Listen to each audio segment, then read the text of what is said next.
다음으로 8번째 문제입니다. 비유전율이 6인 유전체 내 한 점에서 전기의 세기가 여러 콜롬 되어 있을 때 이 점의 분극의 세기는? 하고 물었습니다. 자, 분극의 세기에 대한 수식관계를 떠올리면 일단 전개가 주어졌을 때는 우리가 이 관계를 떠올릴 수 있습니다.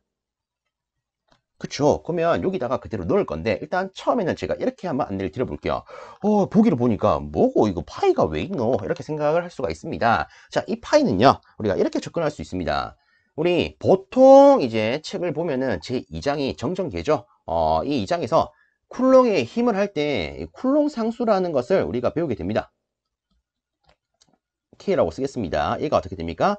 4 파이 엡실론 제로분의 1 아닙니까? 근데 얘를 다 있으면 9 곱하기 10의 9승으로 이렇게 근사적으로 표현할 수가 있습니다. 그러면 요거를 우리가 엡실론 제로에 대해서 표현하면 어떻게 될까?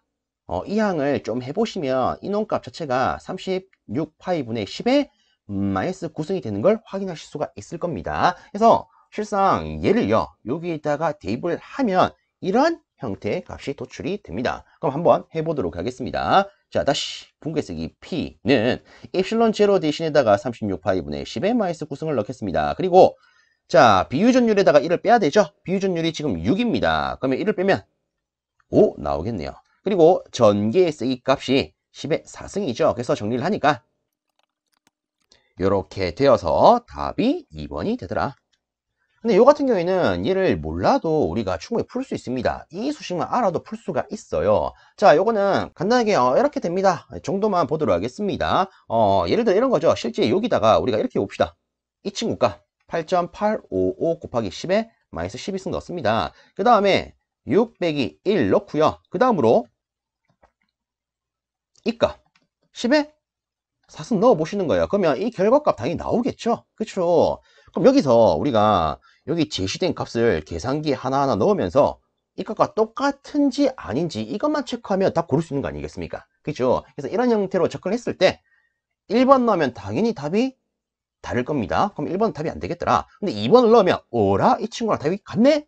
아, 이놈이 답이 있구나. 이렇게도 접근할 수 있습니다. 그래서 뭐 쿨롱 상수가 어떻게 되니 이런 거 모르더라도 충분히 우리는 답을 고를 수 있겠더라. 아시겠죠? 그래서 여러분들 시험 치러 갔을 때 이처럼 뭐 파이 형태로 나와 있다. 야, 땀 이거 뭔데? 이렇게 당하지 마시고요.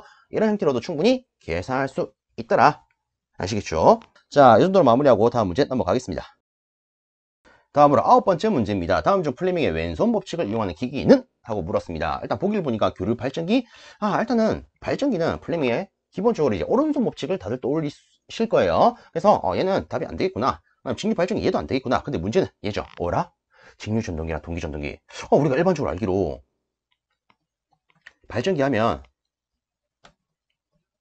플레밍 아저씨의 오른손 법칙을 쓰면 되고, 전동기 하면 플레밍 아저씨의 왼손 법칙을 적용을 할 텐데, 야, 근데 얘는 뭘까? 답을 뭘 골라야 될까? 자, 근데 여기서 좀 더 정확하게 따지자면 이런 겁니다.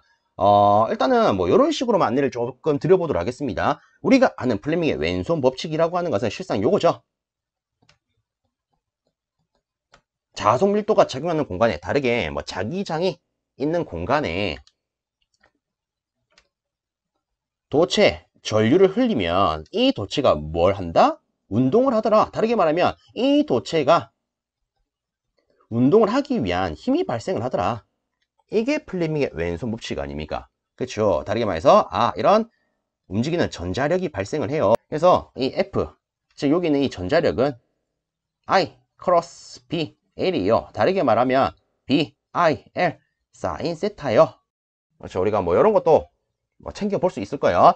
자, 그러면 일단 간단하게 이렇게 한번 해석을 해봅시다. 자, 자석밀도가 있는 공간에 도체에다 전류를 흘리면 어쨌든 이 도체가 운동을 하기 위한 전자력이 발생을 합니다. 즉, 이 도체가 다 움직이더라. 맞나요? 그럼 자, 봅니다. 직류 전동기와 동기 전동기에 있어서 도체가 움직이는 것은 누구일까요? 바로 직류 전동기죠. 우리가 보통 도체가 작용하는 부분을 뭐라 부릅니까? 전기자라 부르죠.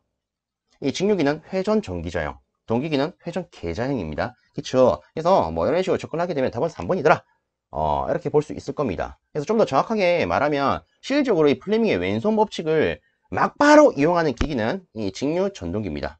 아시겠죠? 근데 동기 전동기 같은 경우에는 막바로 플레밍의 왼손 법칙을 쓰는 게 아니라 얘 같은 경우에는 일단 회전작의 원리가 먼저 적용이 됩니다. 다르게 말하면 뭐 전자유도 법칙 뭐 이렇게도 해석을 할 수 있을 건데 어쨌든 이 회전자기가 없다면 이 동기 전동기는 돌아갈 수가 없습니다. 그쵸? 근데 이 직류 전동기 같은 경우에는 회전자기가 없더라도 어쨌든 자속 밀도가 정해놓은 공간에 도체 전류가 흐르기만 한다면 움직일 수 있는 거 아니겠습니까? 그치요? 그래서 제가 조금 말이 약간 그렇죠. 두서없이 조금 뭐 왔다 갔다 하고 있긴 한데 어쨌든 다시 결론을 말을 하자면 이런 거죠. 왼손 법칙을 고지고대로 바로 적용하는 것은 직류 전동기가 되고 이 동기 전동기 같은 경우에는 물론 이 전동기이기 때문에 플레밍 왼손 법칙을 고려할 수 있겠지만 일단 기본이 되는 것은 뭐다? 회전작의 원리다. 그래서 지금 문제의 답은 몇 번이 된다? 3번이 된다. 자, 그래서 이 문제 같은 경우에는 이렇게 마무리하고 넘어가도록 하겠습니다. 자, 그 다음에 10번째 문제입니다.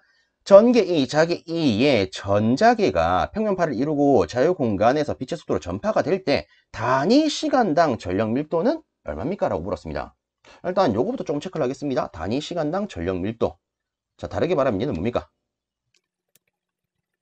포인팅 벡터죠. 그렇죠. 그럼 실상 여기서 이 포인팅 벡터를 따지자면 이놈의 크기를 따지자면 이 h가 되더라. 끝입니다. 그래서 뭐 다시 체크를 하자면 이런 거죠. 포인팅 벡터 이렇게 쓰죠. 얘는요 면적분의 전력으로 쓸 수가 있고요. 다음에 E 크로스 H. 근데 물론 이 전개와 자개는 기본적으로 서로 90도로 배치가 되어서 오해하시면 안 돼요. 배치는 90도지만 서로는 동이상이더라. 요거 체크를 좀 해줍니다. 어쨌든 위상은 갖고 90도로 작용을 하고 있기 때문에 실제 얘를 쓰면은 이 H 사인 세타로 쓸 수 있지만 여기 90을 넣으면 그냥 이 H로 표현이 되죠. 그리고 한 가지 더 377분의 전개 제곱 한 개 더 떠올리자면 377 자개 제곱 뭐 이런 것까지 표현할 수 있을 겁니다. 자, 그래서 이런 게 있더라. 복습격 한번 봐주시고요. 어쨌든 지금 문제 답은 2번이 되겠습니다. 다음으로 11번째 문제입니다. 초전도체에 대한 내용을 옳지 않은 것은 하고 물었습니다. 자, 일단은 우리가 이 보기를 보면 여러 가지 내용이 있습니다. 근데 여기서 우리는 기본적으로 배운 내용 가지고 이 문제 답을 고를 수가 있습니다. 답은 바로 4번 되겠죠. 그렇죠. 실상 온도가 증가할수록 저항이 작아진다? 이런 개념을 갖는 것은 반도체죠. 자, 일단 이 내용을 한번 체크를 해보겠습니다. 아마 이거는 많이 들어보셨을 거예요. 기본적으로 온도가 증가할 때 저항이 증가한다? 이때 우리는 이렇게 말합니다. 저항 온도 계수가 정특성을 갖더라. 이런 특성을 갖는 매질을 우리가 도체라고 불러요. 자, 근데 거꾸로 온도가 증가할 때 저항이 줄어든대요. 얘를 가지고 우리는 저항 온도 계수가 부특성이 되고 반도체를 칭하는구나.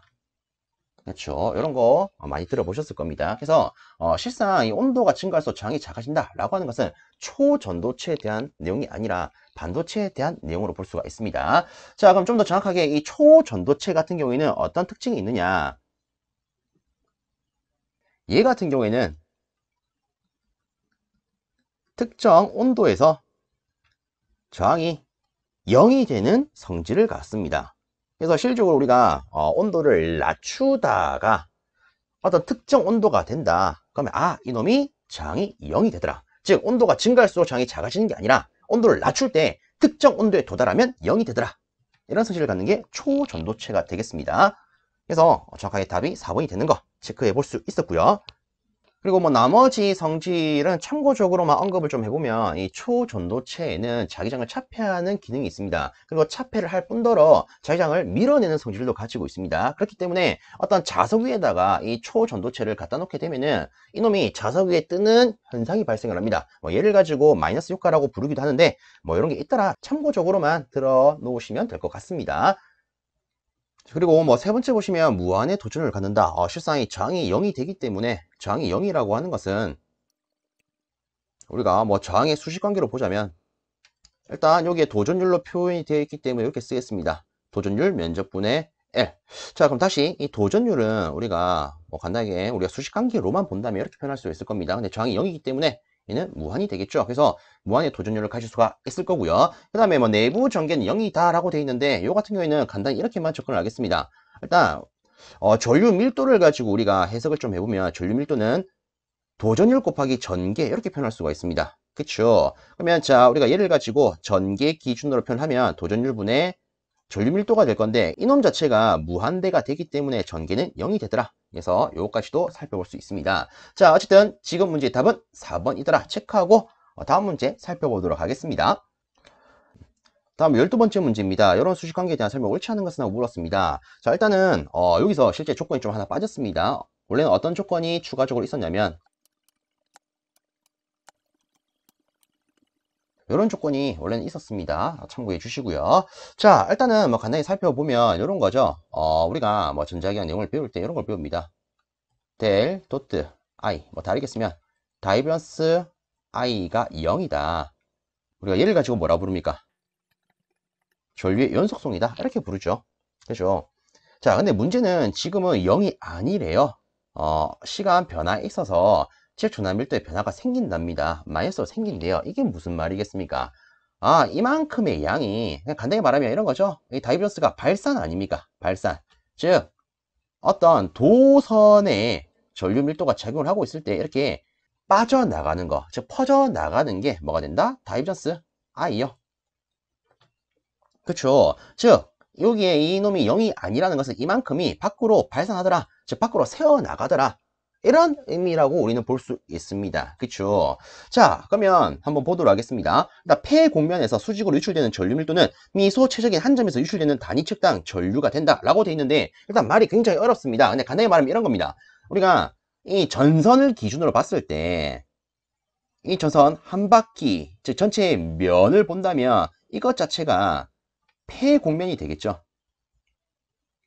이 폐곡면에서 수직으로 유출되는 전류 밀도는 우리가 아주 작은 최적 기준으로 한 점에서 볼 때 밖으로 유출되는 전류 성분이 되더라. 즉 어쨌든 우리가 최적 기준으로 보는 거니까 단위 측당 전류가 되더라.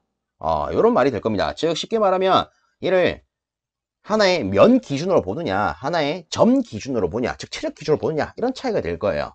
근데 솔직히 우리가 이 말, 와, 이 무슨 말이지? 너무 복잡한데? 이렇게 생각이 들더라도 나머지를 가지고 충분히 답을 뽑아낼 수 있습니다. 자, 그럼 보도록 하겠습니다. 자, 두 번째, 단위 측당 전압 밀도의 시간당 증가 비율이다? 근데 쉽게 생각을 해보십시오.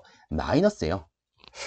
보통 증가 비율이라고 하면은 플러스 이렇게 표현돼야 되는 거 아닐까요? 그쵸? 그래서 실상 답은 뭐다? 2번이 됩니다. 그래서 얘는 정확하게 단위 측당 전압 밀도의 시간당 증가 비율이 아니라 감소 비율이다 이렇게 볼 수 있겠습니다. 왜? 이만큼이 빠져나가는 거니까. 아시겠죠? 자, 그 다음에 세 번째, 정상 전류가 흐른다면 폐곡면에 통과하는 전류는 0이 된다. 즉 정상적인 전류가 여기에 들어간다면 이 전류가 그대로 밖으로 나갈 겁니다.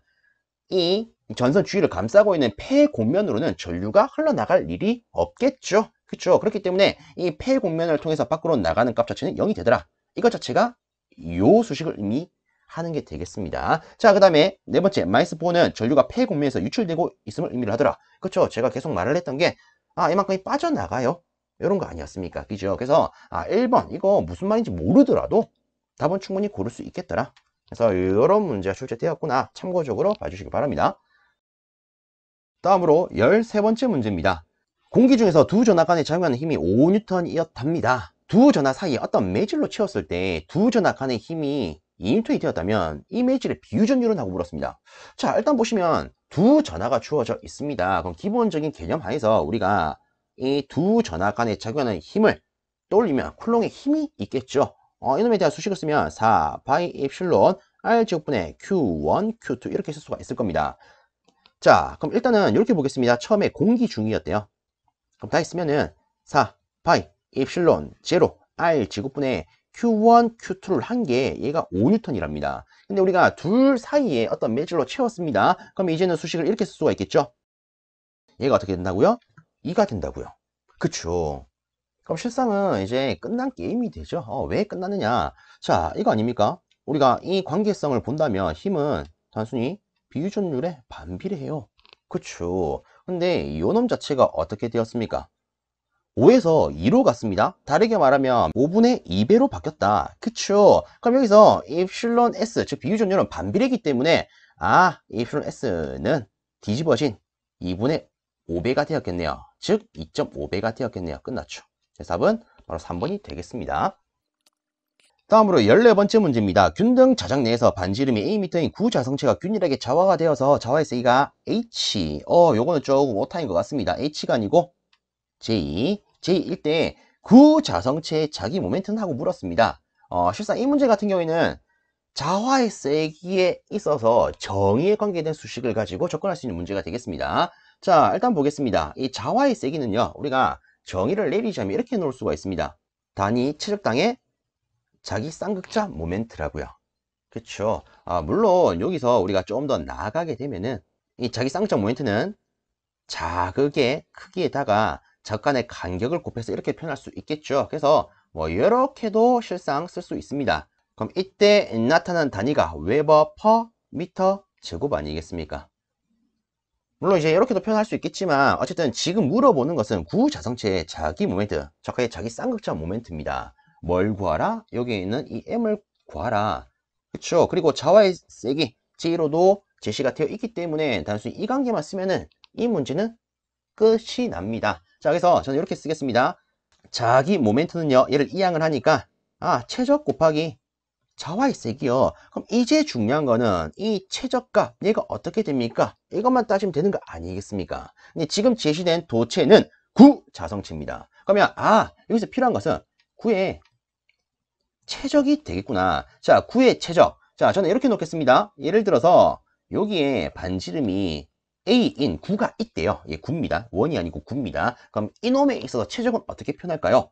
3분의 4 파이 A 3승 미터 세제곱 이렇게 표현을 합니다. 그러면 우리가 복습 차원에서 구의 표면적은 어떻게 될까요? 얘는 4 파이 A 제곱 이렇게 쓸 수 있겠죠. 그래서 이런 거는 한 번씩 또 언급이 되는 부분이기 때문에 챙겨 놓으시면 좋지 않을까 싶습니다. 자, 어쨌든 지금은 얘를 대입하면 끝나겠네요. 그러면 여기다가 넣어 봅시다. 넣으면 바로 이렇게 되겠죠. 3분의 4 파이 A 3승 J요. 그래서 우리가 고를 수 있는 답안은 몇 번이 됐나? 2번이 된다. 자, 이렇게 하고 다음 문제 살펴보도록 하겠습니다. 다음은 15번째 문제입니다. 유전율 입실론 1과 입실론 2인 두 유전체가 경계를 이루어 접하고 있고 경계면에 전하가 존재하지 않을 때 입실론 2 매지를 향해 입사되는 입실론 1의 입사각이 이렇게 된 경우에 성립하는 식은 하고 물었습니다. 일단 이 1은 유전율 입실론 1 매질로부터 입사되는 전개, 그리고 이 2는 유전율 입실론 2 매질의 전개다 라고 주어져 있네요. 그러면 실상 요거를 우리가 간단히 표현하면 이런 거 아니겠습니까? 자, 예를 들어서 여기를 우리가 두 매질의 경계면이라고 놓읍시다. 위를 입실로 1 매질, 아래를 입실로 2 매질로 놓겠습니다. 그리고 우리가 입사되는 기준 위치를 조금 표현하면 이렇게 될 겁니다. 그렇죠? 그럼 예를 들어서 우리가 비스듬하게 들어온다. 이렇게 들어온다.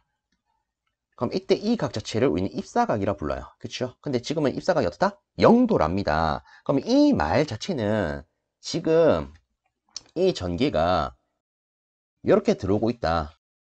이거 아니겠습니까? 그죠? 즉 경계면에 수직으로 들어오고 있다. 이게 되겠죠. 그럼 이때 우리가 떠올릴 수 있는 것은 이런 게 있습니다. 경계면에 수직 입사를 하게 되면은 실상 이 전개 같은 경우에는 접선 성분이 연속인데 지금은 수직 성분밖에 없기 때문에 이는 불연속이더라. 그렇죠? 그 다음에 전속 밀도 같은 경우에는 수직 성분 자체가 연속이 되는 그런 성질을 갖고 있기 때문에 자, 지금은 오로지 수직으로 입사를 하고 있죠. 그래서 이때는 전속 밀도는 연속이 되겠구나. 그래서 이때 우리가 수식관계를 쓰면 D1 equal D2 이렇게 쓸 수 있겠죠. 이때 D1은 1번 매질에 적용하는 전속 밀도가 될 거고요. 이때 D2는 2번 매질에 적용하는 전속 밀도가 될 겁니다. 그러면 자 보세요. 우리가 이 조건 가지고 실상 이 문제에 대한 답을 바로 고를 수 있습니다. 실제 우리가 알기로 이 D라고 하는 것은 입실론 1로 표현할 수가 있어요. 그쵸? 그러면 다시 얘를 이렇게 표현하겠습니다. 입실론 1, E1으로 표현할 수 있을 거고 얘는 입실론 2, E2로 표현할 수 있겠네. 그러면 우리가 얘를 이항을 하게 되면 이렇게 표현할 수 있겠네요. 그치요? 그래서 우리가 고를 수 있는 답안은 얼씨구 잘 보아야겠죠. 이게 아니라 이놈이 되더라. 자, 이렇게 체크하고 넘어가도록 하겠습니다. 다음으로 16번째 문제입니다. 자성체 내 자기의 세기가 H, 자성 밀도가 B일 때 자기의 에너지의 밀도는 하고 물었습니다. 다르게 말하면 체육당 에너지는? 하고 물었습니다. 그쵸? 자, 우리가 알고 있는 체육당 에너지의 기본적인 수식 관계만 알면은 바로 고를 수 있는 문제가 되겠습니다. 한번 적어보면 2분의 1 뮤 h의 제곱이 있고요. 2분의 1 bh도 있고요. 그 다음에 2분의 1 뮤분의 b의 제곱도 있습니다. 그쵸? 그래서 우리가 고를 수 있는 답안은 1번 되겠죠? 다음으로 17번째 문제입니다. 전기 파고값이 6V/m 고요. 10MHz의 전자파가 공기 중을 전파할 때 포인팅 벡터의 크기는? 하고 물었습니다.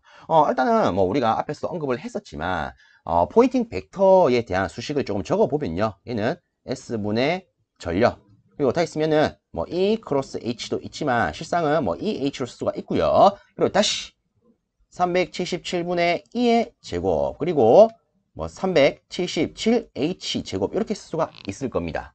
맞나요? 근데 여기서 뭘 물었습니까? 포인트 벡터의 크기를 하고 물었습니다. 어쨌든 이놈의 크기를 물었고 지금 제시되어 있는 조건은 일단 보니까 전개랑 주파수밖에 없어요.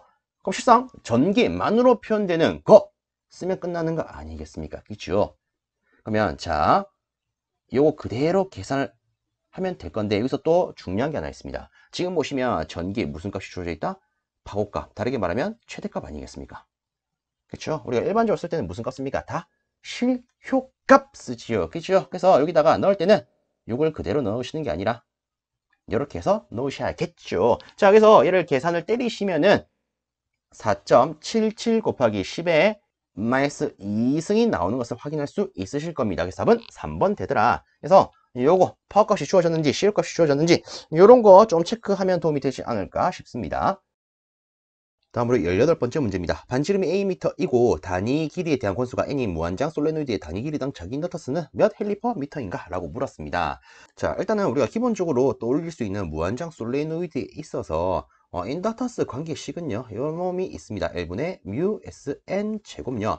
자, 일단은 이렇게만 쓴다라고 하면 단위는 헬리라는 거 체크를 해야겠죠. 자, 근데 지금 문제는요, 단위 길이에 대한 권수가 주어져 있습니다.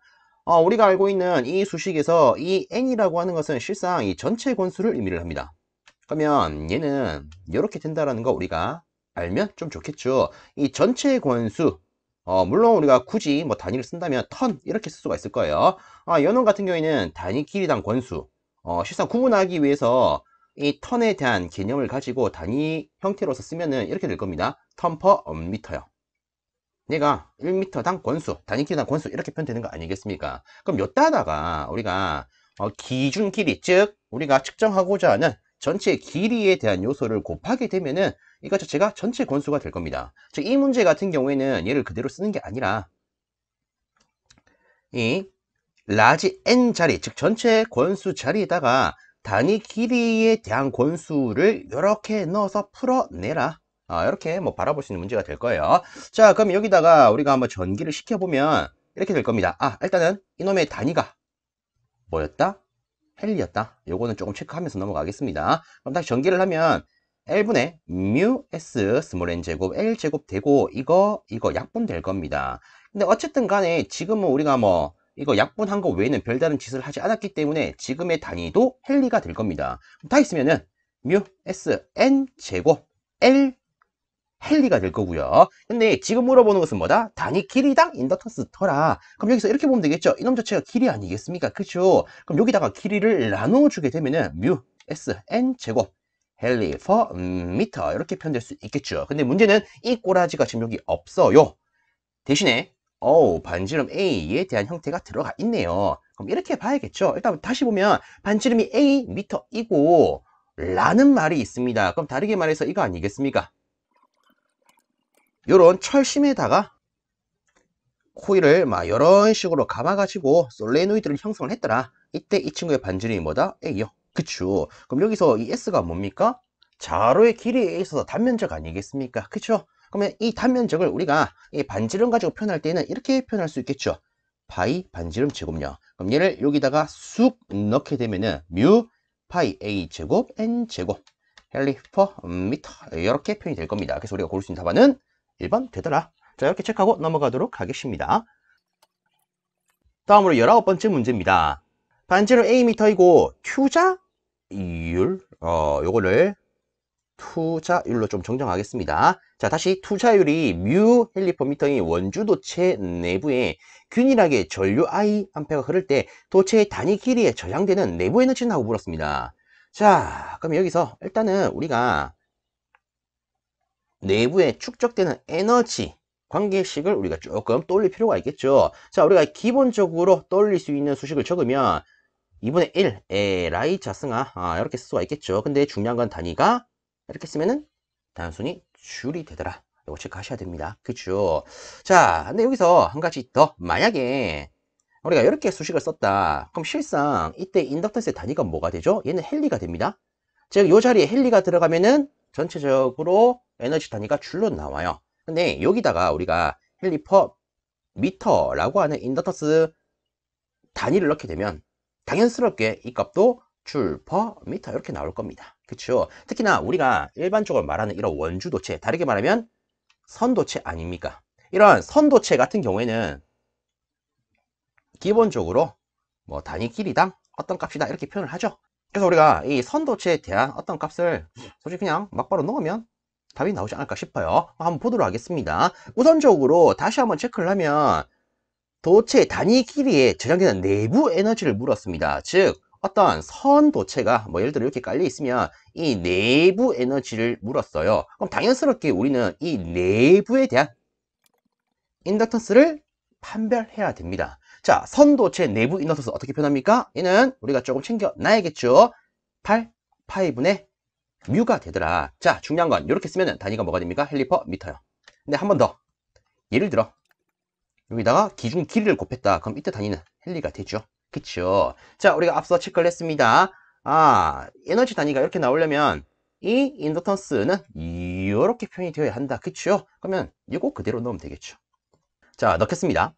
자, 그럼 넣어서 우리가 다시 한번 표현하면 이렇게 되겠죠. 2분의 1에다가 L 자리에 8 파이분의 뮤 쓰시고요. 그 다음에 전류 I 제곱요. 그래서 이 친구를 다시 한번 정리를 하니까 16 파이분의 뮤 I 제곱 줄 퍼 미터가 나오더라. 그래서 우리가 고를 수 있는 답안은 몇 번이 된다?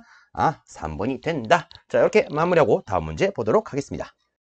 다음으로 20번 문제입니다. 평형판 공기 콘덴서의 단위 치역 중의 에너지가 10의 6승 줄 퍼 미터 3승일 때 공기에서의 전속 밀도는 얼마입니까? 라고 물었습니다. 자, 일단은 지금 우리가 주어진 에너지의 단위를 체크를 하면 줄 퍼 미터의 3승으로 되어 있습니다. 그럼 우리는 이렇게 접근을 해야겠죠. 일단은 최적당 에너지의 공식이 어떻게 될까?